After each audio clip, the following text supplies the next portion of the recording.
Oil just crossed $126 a barrel overnight, and the last time this happened, America was already at war. But what's being discussed inside the White House right now could push this even higher within days. And if that happens, this doesn't just stay in the headlines, it hits your wallet, fast. Because what happens next, most people aren't seeing yet. Right now, American military forces are controlling access to Iranian ports through the Strait of Hormuz, one of the most critical oil routes on the planet. And this is where things start to shift from headlines to real impact. Roughly 20% of the world's oil supply flows through that narrow stretch of water. 20%. When that gets disrupted, prices don't rise slowly. They spike. And overnight, they did exactly that. Brent crude touched $126 per barrel, a wartime high. Not close to a wartime high. Not near it. A wartime high. And if you filled up your gas tank recently, you already know something is wrong. But here's where it gets risky, because what's being considered inside the White House right now could make that number look small. Here's what's actually happening. The US and Iran have been in active conflict. A ceasefire has been in place since April 8th, but this ceasefire is not peace, it's a pause, a calculated, strategic pause. And President Trump has been very deliberate about what he intends to do with it. On Wednesday afternoon, standing in the Oval Office, Trump called the blockade, his word, genius. He said it's been, quote, 100% foolproof. And then he delivered a message to Iran that left nothing open to interpretation. He said Iran just needs to cry uncle, say, we give up. That's the condition, not a negotiation framework, not a diplomatic compromise, a surrender. Now think about what that means in practice. The President of the United States is publicly demanding that a foreign government surrender, or face continued economic strangulation, or military strikes. That's exactly where we are right now. And this next detail changes everything. Here's the part markets reacted to. And it didn't behave the way most people expected. When Brent crude hit 126, it pulled back, dropped to around $116 per barrel. And this is where things didn't behave the way people expected, because Axios published a report overnight. That report revealed that Admiral Brad Cooper, the head of U.S. Central Command, was scheduled to brief President Trump at the White House on Thursday about plans for a short and powerful wave of strikes against Iran, designed to force Iran to seek peace and to give up its nuclear program entirely. Now you'd think news of potential military strikes would push oil prices higher, but markets actually calmed down. Why? Because financial markets had already priced in a long, drawn-out blockade with no resolution in sight. A short and powerful strike campaign, in theory, could end this faster. Faster resolution means faster return to normal supply. So markets hedged their position, but that assumption only works if everything goes perfectly, and nothing about this situation is going perfectly. Here's what Trump actually said, and these words matter. He told Axios Wednesday morning the blockade is, quote, somewhat more effective than the bombing. He described Iran as, quote, choking like a stuffed pig, said things are going to get worse for them, and then he said this: they want to settle. They don't want me to keep the blockade. I don't want to lift it because I don't want them to have a nuclear weapon. Read that again. Iran wants the blockade lifted. Trump refuses because of the nuclear weapon. That's the core of everything unfolding right now. This isn't just an oil story anymore. This is economic pressure playing out in real time, with nuclear weapons as the endgame. The oil prices, the gas prices, the economic pain, that's the cost of a much larger strategic objective, and it means this doesn't end quickly, unless Iran makes a very significant concession. But here's where it gets risky. Gas prices are already climbing, and for a lot of people, it's starting to hurt. The national average just hit $4.30 a gallon. A week ago, it was $4.03.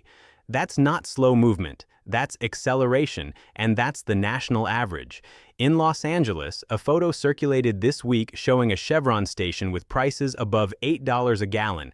$8 for 1 gallon in an American city. Now, some will say LA has always been more expensive. State taxes, local refinery constraints. That's true. But $8 a gallon in America is not a local quirk. It's a preview of what happens when you disrupt global energy supply at one of its most critical points and leave that disruption in place. But this next detail changes everything. Because it's not just gas, and this is what most people missed. Oil isn't just fuel for your car. Oil is embedded in everything. The cost of manufacturing, the cost of shipping, the packaging around your food, the delivery of everything that arrives at your door. When oil prices surge, that cost doesn't stay at the gas station. It spreads. It filters through every layer of the economy: grocery bills, Amazon orders, your next flight. And that's exactly what Jerome Powell, the chairman of the Federal Reserve, addressed on Wednesday. He said the Fed is very well aware that people are experiencing higher gas prices all over the country now, and that hurts. Then he said, those hikes may continue, and other things are going to start to reflect that. He mentioned airline fares, products and services dependent on petroleum, and he said, people are going to start to feel that. The chairman of the Federal Reserve told Americans to brace. Not hypothetically, he said it's coming. But here's the problem, and this is where things change significantly. The Fed has a problem, and they can't fix it the usual way. Normally, when inflation spikes, the Fed raises interest rates. Higher rates slow borrowing, slow spending, cool things down. That's the playbook. But that playbook only works when inflation is caused by too much demand, too much money chasing too few goods. That's not what's happening here. This is supply-side inflation. Prices aren't rising because Americans are spending too much. They're rising because a critical commodity is being disrupted at its source. Raising interest rates doesn't open the Strait of Hormuz. It doesn't end the blockade.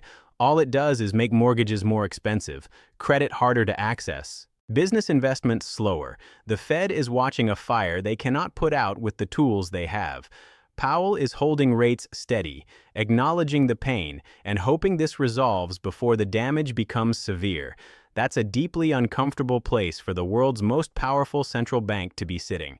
And if this escalates from here, this doesn't stop at 120 SAUs. Some analysts are already warning about $150 per barrel, and that's where this stops being uncomfortable and starts becoming a serious economic problem. Think about what $150 oil does to the national average at the pump. Think about what it does to airline fares, food prices, every business in America that depends on energy, transportation, and logistics. The economic damage at that level would be of a completely different magnitude than what we're experiencing right now. And that scenario becomes more likely, not less, with every week this situation doesn't resolve. Now let's look at the two biggest unknowns, because both of them are moving right now. First, will Trump resume military strikes? Based on the reporting, that option is very much alive. Admiral Cooper's briefing Thursday was specifically about strike plans. Trump has threatened renewed military action multiple times throughout this ceasefire. The question is no longer whether he's willing. He already proved that. The question is whether new strikes achieve what the blockade hasn't: a definitive end to Iran's nuclear program. Second, what does Iran do next? And this is where things could go in a very different direction. Iran is under enormous pressure. The blockade is cutting off economic oxygen, oil exports strangled, ports constrained, population feeling consequences daily, and they're being told publicly by the President of the United States to surrender. But here's where it gets risky. Public ultimatums are almost impossible to accept politically, because accepting them visibly looks like humiliation in front of your own people. Even if Iran's leadership privately wants a way out, the pathway to a deal requires some way to save face at home. Right now, Trump is calling them a stuffed pig. That makes a deal harder to reach. Not impossible, but harder. And the longer it takes to reach a deal, the longer those prices climb. And when multiple major economies feel this pressure at the same time, things don't stay stable for long.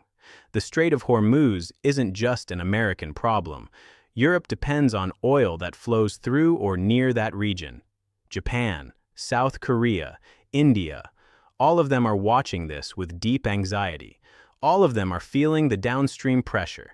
And when major global economies start absorbing energy shocks simultaneously, it doesn't stay contained.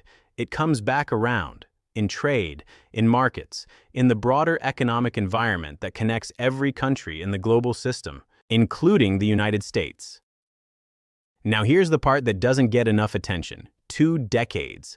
That's how long the US has been trying to prevent Iran from getting a nuclear weapon.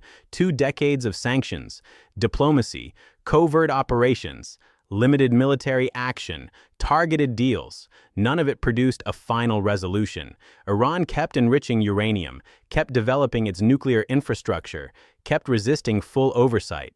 What is happening right now is categorically different. This is not a targeted sanction for temporary compliance. This is a military and economic siege designed to force a definitive conclusion, one way or another, within this administration's term. The potential upside is real. A world where Iran doesn't have a nuclear weapon and the Strait of Hormuz is no longer held hostage to that threat. But the potential downside is also real. It is present. It is measurable. $126 a barrel, $4.30 at the pump, $8 in Los Angeles. The Fed chairman telling the country to brace. A military commander briefing the president on strike plans. That's not speculation. That's right now. So here's where we actually stand. The blockade is in place. Iran is under pressure but hasn't surrendered. Military options are on the table and being actively briefed. Oil markets are volatile, gas prices are accelerating. The Fed cannot fight this with its normal tools. And the next major decision, strike, negotiate, or hold, could send prices dramatically higher, or finally bring them down. Nobody knows which direction it goes. Not the markets, not the analysts, not the diplomats working behind closed doors. The only people who know are the ones inside that Oval Office. And right now, that decision is already being made. The next 30 days could decide everything: oil prices, the economy, and whether this turns into something much bigger. So the real question isn't whether this affects you. It already does. The question is, how far does this actually go?